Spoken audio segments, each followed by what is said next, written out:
ჩასუნთქვისას თქვენი გულისცემა იმატებს. ეს ბუნებრივი მოვლენა, რომელსაც რესპირატორული სინუსური არითმია ეწოდება, ხდება იმიტომ, რომ თქვენი სხეული ჰაერის მოძრაობაზე რეაგირებს. ჩასუნთქვისას დიაფრაგმა ქვევით იწევს, გულმკერდი ფართოვდება და გულის გარშემო წნევა მცირდება.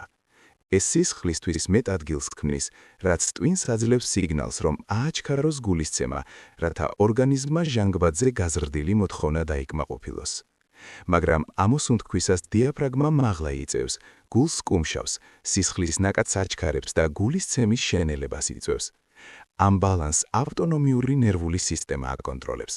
სიმპათიკური გააქტიურება ჩასუნთქვისას და პარასიმპათიკური გააქტიურება ამოსუნთქვისას. თქვენ შეგიძლიათ ამ რიტმზე ცნობიერადაც იმოქმედოთ. უფრო გრძელი და ნელი ამოსუნთქვა ააქტიურებს პარასიმპათიკურ სისტემას, რაც ამცირებს გულისცემას და ამშვიდებს თქვენს გონებას.